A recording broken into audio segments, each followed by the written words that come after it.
Seja bem-vindo ao canal Assuntos Polêmicos Cristão. Meu nome é Mateus e esse canal foi criado com o intuito de falar sobre as questões da Bíblia que geram grande polêmica e divisão de opiniões. Então, neste primeiro vídeo, nós vamos tratar de um assunto que fala sobre a polêmica se os anjos são ou não pais dos gigantes que estão mencionados na Bíblia. E eu gostaria já de agradecer a você que está assistindo esse vídeo. Quero te incentivar a que você assista esse vídeo até o final, curta esse vídeo, compartilhe nas suas redes sociais, deixe os seus comentários, inscreva-se no canal e ative o sininho para as notificações de novos vídeos. Então vamos ao vídeo?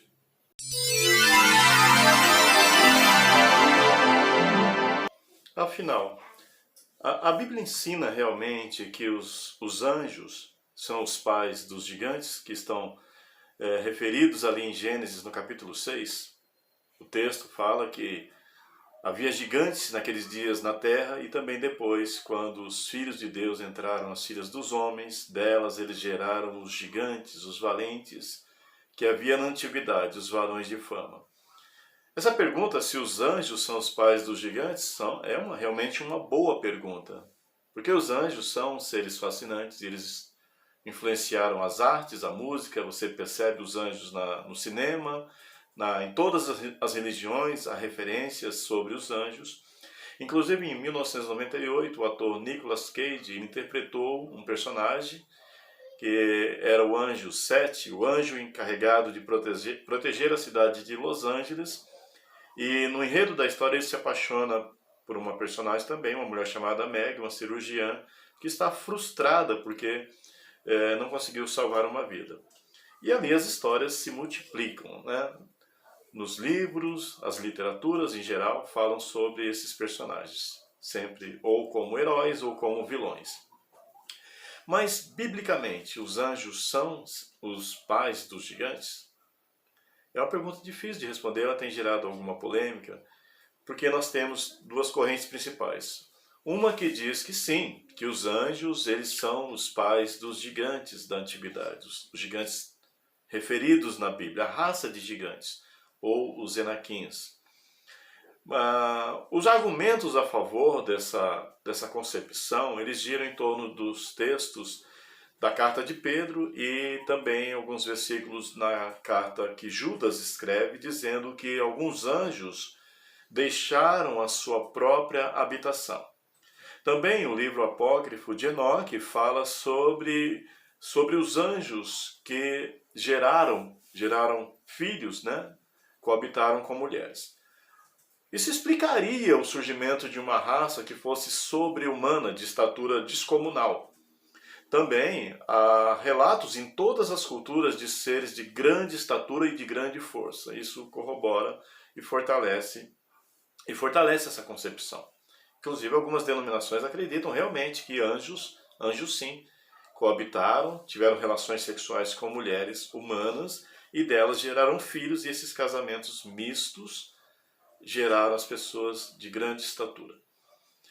A mitologia grega, por exemplo, se você estudar um pouquinho, você vai ver que Zeus, que Poseidon, que o próprio Hades e os grandes deuses, eles frequentemente saíam dos seus lugares de domínio, tomavam forma humana ou forma animal e eles coabitavam com mulheres e dali geravam os semideuses, como Hércules, Édipo, Teseu, Perseu, enfim, os semideuses.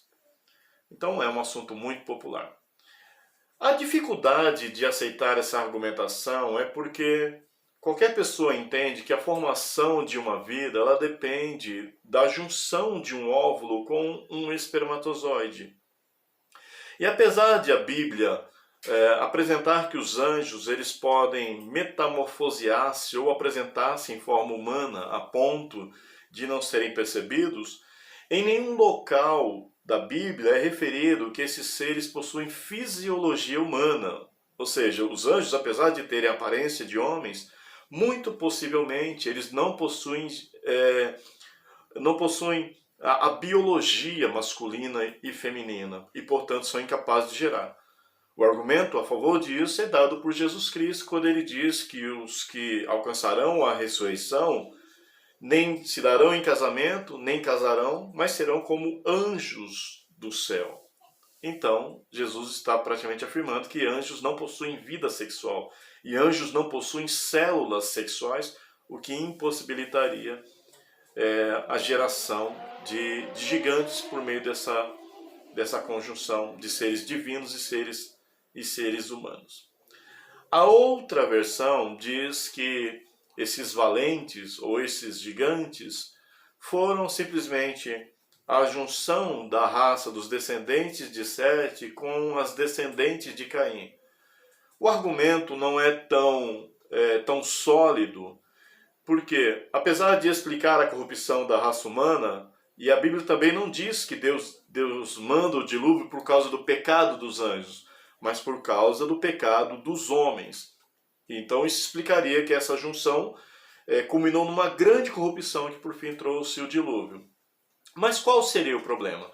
O problema é que a simples mistura de raças não explicaria o surgimento de uma super-raça, ou de uma raça super desenvolvida, como seria a raça dos gigantes. Dizer que os descendentes de Sete e as descendentes de Caim casaram e geraram gigantes não explicaria isso. O outro problema que entra nessa polêmica é porque, já que os gigantes são filhos, supostamente filhos dos anjos, o texto bíblico também diz que toda aquela geração, com exceção de Noé e sua família, foram destruídos por ocasião do dilúvio. Mas, se você seguir alguns séculos na história bíblica, você vai perceber que na conquista da Terra Prometida é mencionado a Moisés e em seguida a Josué que eles teriam que lutar com homens de grande estatura, os Enaquins, os descendentes dos gigantes. O próprio Golias, o mais famoso de todos os gigantes, viveu aproximadamente no ano 970, 960 a.C. Então, se os antepassados dos gigantes todos morreram, como explicar gigantes nos dias de Davi? Então fica aí esta polêmica, há argumentos a favor, argumentos contra, e eu gostaria muito de que nos comentários você desse a sua opinião. Afinal de contas, quem são os pais dos gigantes? Os anjos?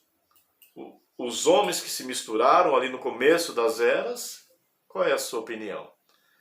Deixe aqui nos seus comentários o que você acha desse assunto, como você defende, o que você acha contra, o que você gostou desse vídeo ou não.